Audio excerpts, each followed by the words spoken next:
نبی کریم صلی اللہ تعالی علیہ وسلم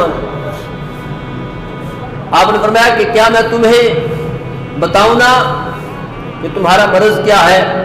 اور اس کی دوائی کیا ہے؟ صحابہ نے عرض کی یا رسول اللہ صلی اللہ علیہ وسلم حضور کیوں نہیں، حضور آپ ہمیں حکم ارشاد فرمائیں کہ وہ ہماری بیماری کیا ہے اور اس کا علاج کیا ہے۔ تو نبی اکرم رؤوف الرحیم صلی اللہ تعالی علیہ وسلم نے فرمایا کہ وہ گناہ جو ہے وہ تمہارے بیماری ہے اور اس کی دوا جو ہے وہ توبہ و استغفار ہے۔ فرمایا تمہاری بیماری تمہارا گناہ ہے اور اس بیماری کی دوا جو ہے نبی علیہ الصلوۃ والسلام فرماتے ہیں وہ توبہ و استغفار ہے، کہ تم اپنے رب کی بارگاہ میں توبہ کرو، بار بار استغفار کرو، اپنے رب سے اپنے گناہوں کی معافی مانگتے رہو۔ فرمایا یہ تمہارے گناہوں کی جو ہے وہ اور بیماری کی دوا ہے، توبہ و استغفار۔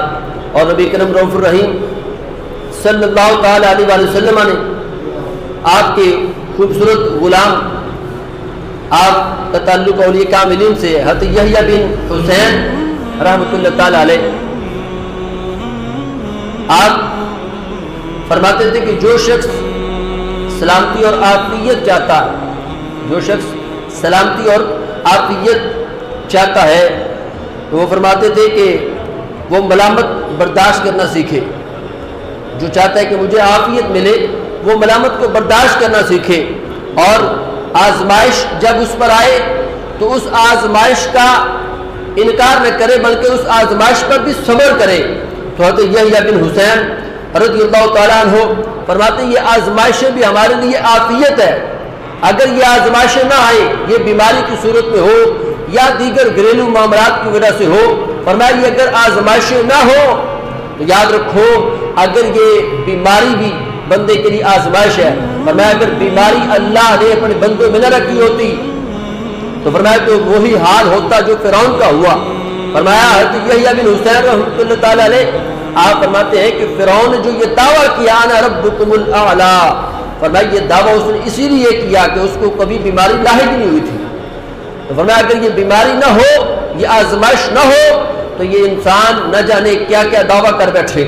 اس لیے اس کے اندر آزمائشیں رکھیں، پریشانیاں رکھیں، بیماریاں رکھیں، تاکہ انسان ہر وقت اپنے رب کو یاد کرتا رہے۔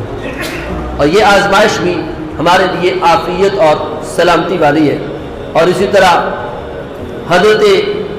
امام شافعی رحمۃ اللہ تعالی علیہ آپ کے بارے میں آتا ہے کہ آپ کو بواسیر کی بیماری لگی، اور بواسیر کے عالم میں یہ اتنا بواسیر کی یہ بیماری کی شدت اتنی تھی کہ حضرت امام شافعی رحمۃ اللہ جب حدیث پاک پڑھانے کے لیے بیٹھتے تو آپ کے جسم اندر سے خون نکلتا، تو نیچے ایک برتن رکھا جاتا جس میں بہت سارا خون جمع ہو جاتا۔ یہ وہ فقہ کے بہت بڑے امام ہیں امام شافعی رحمۃ اللہ تعالی علیہ۔ جب یہ معاملہ ہوا آپ کے ساتھ تو آپ نے یہ دعا کیا اللہ اگر تو اس طرح راضی ہے تو میری اس بیماری میں اور شدت فرما دے، میری اس بیماری کی تکلیف اور بڑھا دے، اگر تو اس میں راضی ہے تو تیری رضا اور بڑھ جائے گی میرے ساتھ۔ جب آپ نے یہ دعا کی تو آپ کے استاد محترم حضرت امام مسلم بن خالد زنجی رحمۃ اللہ تعالی علیہ نے آپ کو ڈانٹا اور جھڑک کر فرمایا اے محمد، یہ آپ کا نام ہے امام شافعی رحمۃ اللہ علیہ کا، فرمایا محمد رک جاؤ، ایسی دعا کیوں کرتے ہو اپنے رب کی بارگاہ میں؟ جب بھی دعا کرو اللہ کی بارگاہ میں تو اس اپنے رب کی بارگاہ سے صحت اور سلامتی مانگو، اس سے عافیت مانگو۔ یہ آزمائش ہے اور اس آزمائش کو جو برداشت کرتا ہے اللہ اس کو اس کے بدلے میں جنت عطا فرماتا ہے۔ فرمایا اس کو تم بیماری کے لیے دعا نہ کرو بلکہ اپنے رب سے جب بھی دعا کرو تو صحت کے لیے کرو۔